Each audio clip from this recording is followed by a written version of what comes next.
प्रधानमंत्री मोदी को ग्रोक ने आखिर क्यों कहा पीआर मशीन? जवाब सुनकर आप हो जाएंगे दंग। जी हां दोस्तों, आपने बिल्कुल सही सुना। मैं हूं पराग महेंद्र, आप देख रहे हैं नेशनल चौपाल।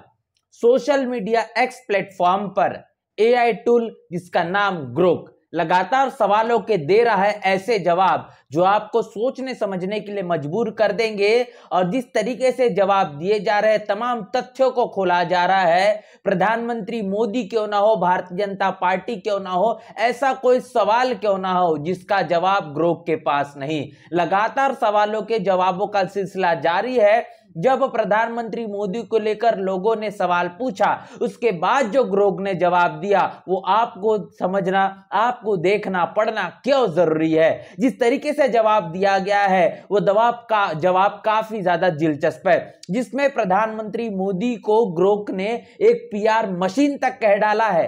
क्या कुछ जवाब दिया है, आपको विस्तार से पूरे के पूरे मसले से रूबरू करवाते हैं और बताते हैं कि प्रधानमंत्री मोदी को लेकर ऐसा कौन सा वो सवाल पूछा गया जिस पर जवाब ने पीआर मशीन तक प्रधानमंत्री मोदी को ग्रोक ने कह डाला।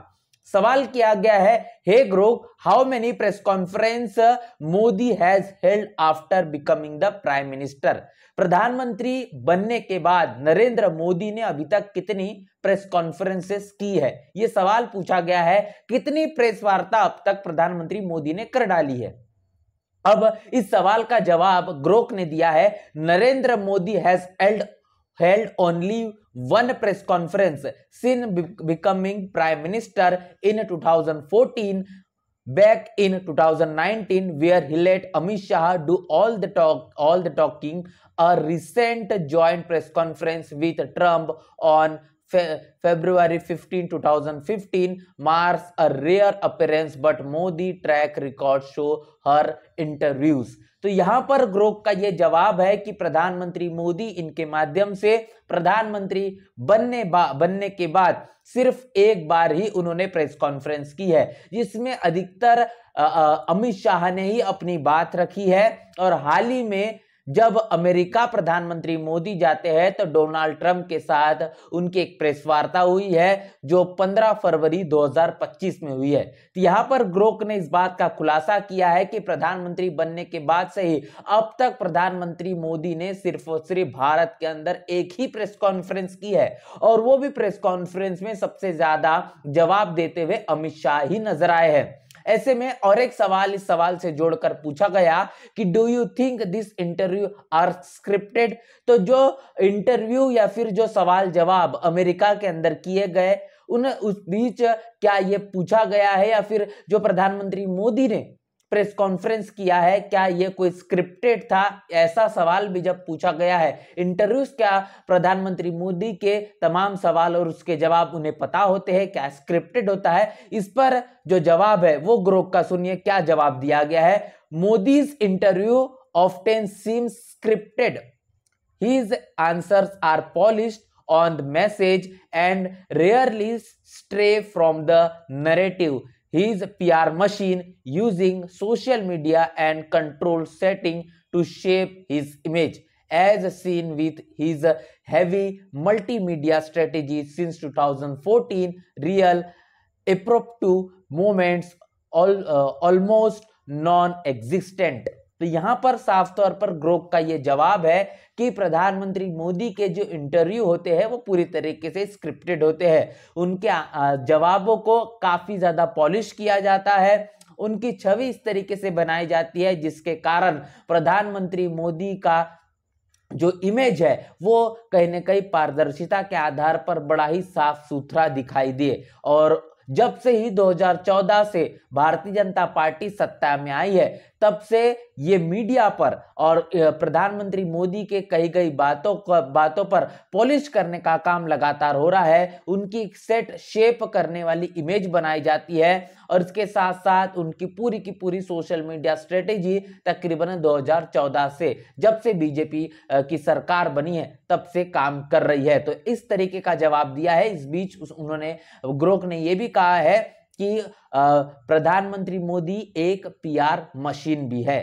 तो पीआर मशीन का अर्थ ये होता है कि एक नैरेटिव किसी व्यक्ति को लेकर सेट किया जाता है, लोगों के मन मस्तिष्क में इस तरीके से चीजें गढ़ी जाती है, जो एक व्यक्ति को लेकर जिस तरीके से नैरेटिव सेट किया जाता है उस तरीके की धारणा बनाकर लोगों को उसी मुताबिक सोचने समझने के लिए मजबूर किया जाता है और उसी हिसाब से ग्रोक का जवाब आप देख सकते हैं। और इस मसले को लेकर लगातार अब प्रतिक्रियाओं का सिलसिला जारी है, जिसमें आपको बता दें कि तेलंगाना टुडे के जरिए इस खबर को छापा गया है। तेलंगाना टुडे ने इस मसले को लेकर अपनी प्रतिक्रिया भी साझा की है, जिसमें अब इस मामले को लेकर खासतौर पर एलोन मस्क के एक्स ग्रोक एआई टूल के माध्यम से जो जवाब दिए जा रहे हैं, इस जवाबों के आधार पर अब यह कहा जा रहा है कि गवर्नमेंट में take criminal action against provocating queries to Musk Grok. अब प्रधानमंत्री मोदी और उनकी सरकार के जरिए क्रिमिनल एक्शन, इस तरीके की चीजें करने वाले लोगों पर भी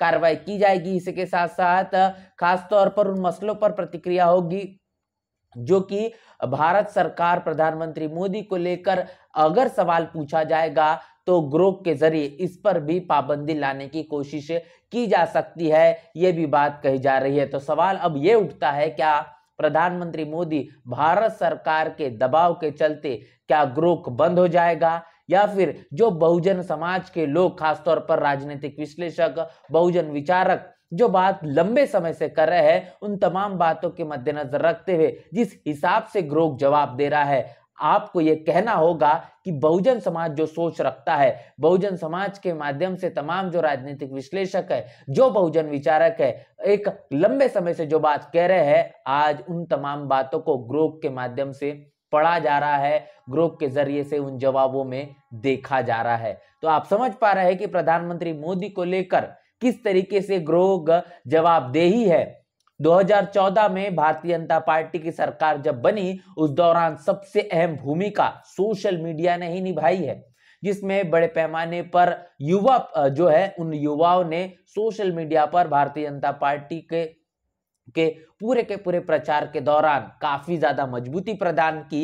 लेकिन अब इस नए एक्स के एआई टूल के जरिए प्रधानमंत्री मोदी और भारतीय जनता पार्टी की सरकार का जो पर्दाफाश किया जा रहा है, जिस तरीके से तमाम खुलासे किए जा रहे हैं, अब यही भारतीय जनता पार्टी के लिए सोशल मीडिया गले की हड्डी बन चुका है, जिसमें ग्रोक अपनी अहम भूमिका निभा रहा है। सवाल ये है, क्या ग्रोक आने वाले समय में भारत सरकार के माध्यम से क्या बंद कर दिया जाएगा, या फिर इसके जवाबों में कोई बदलाव देखने को मिलेगा, या फिर एलोन मस्क ने जो आईटी नियमों का उल्लंघन को लेकर जिस तरीके से याचिका दर्ज कर दी है भारत सरकार पर, इस पर कहने की जो नोकझोंक चल रही है, इस पर क्या कुछ प्रतिक्रिया होगी, वो प्रतिक्रियाओं का इंतजार होगा।